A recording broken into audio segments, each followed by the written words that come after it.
Deepisha foundation आणि smart care diagnostic centre यांच्या संयुक्त विद्यमाने HPV वॅक्सिनेशन शिबिर. रायगड जिल्हा परिषद शाळा आणि कर्नाळा चॅरिटेबल ट्रस्ट माध्यमिक विद्यालय वहाळ उल्वेनोड येथील विद्यार्थिनीसाठी मोफत HPV वॅक्सिन 9 ते 19 वर्ष वयोगटातील मुलींना दिले गेले. दीपिशा फाउंडेशनची संस्थापक दीपाली गोडघाटे आणि डॉक्टर नुपूर खरे यांच्या देखरेखी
नमस्कार, मी डॉक्टर दीपाली गोडघाटे, दीपिशा फाउंडेशन ह्याची संचालिका.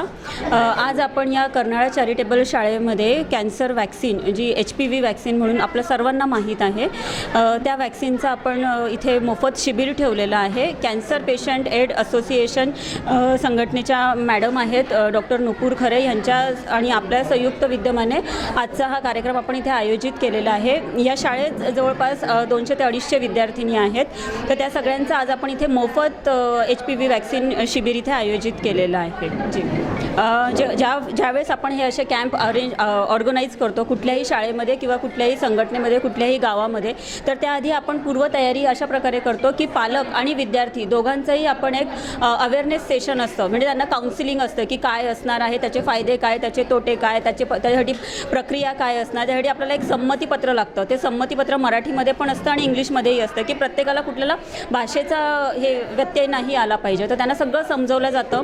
समजल्यानंतर त्यांचे संमतीपत्रावर सही घेतल्या जाते. ती सही आल्यानंतरच आपण त्या विद्यार्थ्यांना वॅक्सिन देतो.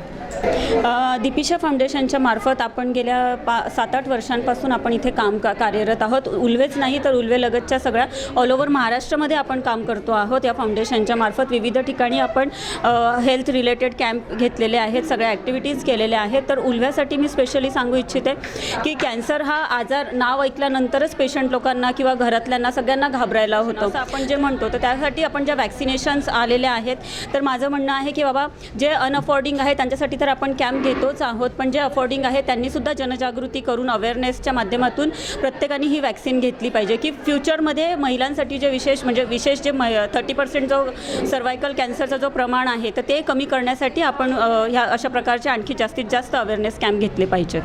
जी त्यांचं सगळ्यात महत्त्वाचं म्हणजे त्या ऑल ओव्हर महाराष्ट्र काम करत आहेत, पण मॅडमनी मला डॉक्टर नुपूर खरे मॅडमनी मला स्पेशली ह्या आपल्या भागासाठी मदत केल्याबद्दल मी मॅडमचं खूप खूप धन्यवाद मानते आणि इथूनही मी अपेक्षा करते की मॅडम अशाच प्रकारे आपल्याला सहकार्य करतील, म्हणजे रायगड परिसरामध्ये जेवढ्याही या ZP रिलेटेड शाळा आहेत, जी ग्रामीण रुग्णालय आहे, तिथेही आपण आणखी बऱ्याच विद्यार्थ्यांसाठी आपण काम करू. आणि आजच्या कार्यक्रमासाठी मॅडमनी एवढी छान टीम आणलेली आहेत, सगळी खूप सुंदररित्या काम करत आहेत रजिस्ट्रेशनपासून वॅक्सिनेशनपर्यंत. तर मी मॅडमचं खूप खूप धन्यवाद मानते. पहली चीज़, मेरी जो ऑर्गेनाइजेशन है वो ना ये कैंसर के ही उसमें वर्क कर रही है और हम मोस्टली वर्क करते हैं अंडर प्रिविलेज लोगों के लिए. मेरा डिवीज़न वर्क करता है सर्वाइकल कैंसर वैक्सीनेशन के लिए और अभी तक मैं बताने में आपको बहुत प्राउड फील करूँगी कि हमने महाराष्ट्र के पेरिफेरल एरिया में अबाउट 27,000 वैक्सीनेशन की है अभी तक लड़कियों के लिए, और ये वैक्सीन पूरी सेफ़ है. इसी के माध्यम से मैं डॉक्टर दीपा से मिली और दीपिशा फाउंडेशन के बारे में मेरे को पता चला, और ये भी पता चला कि डॉक्टर दीपा जो हैं बहुत एक्टिवली वर्क करती हैं उल्वे में.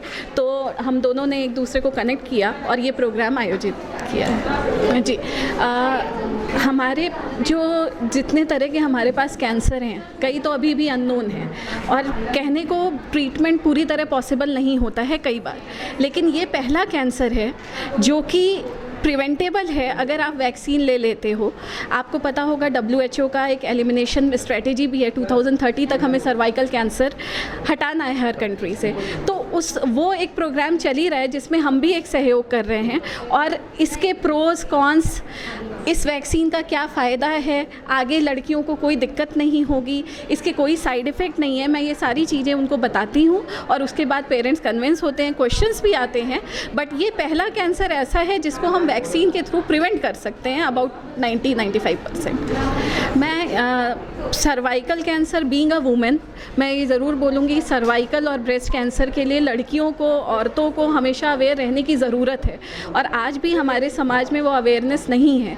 तो मैं डॉक्टर दीपा जैसे फाउंडेशन से कनेक्ट करूँगी, मैं खुद भी आगे बढ़ूँगी कि इस तरह के अवेयरनेस प्रोग्राम को हम लोग पॉसिबल कर पाएँ, और जितना पॉसिबल हो सके खासकर पेरिफेरल एरियाज़ जो हैं, जो अंडर प्रिविलेज एरियाज़ हैं, वहाँ पर जाके हम ये आयोजित कर पाएँ.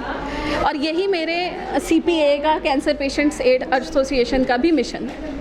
Bureau report, FS news, Ulwe, Navi Mumbai.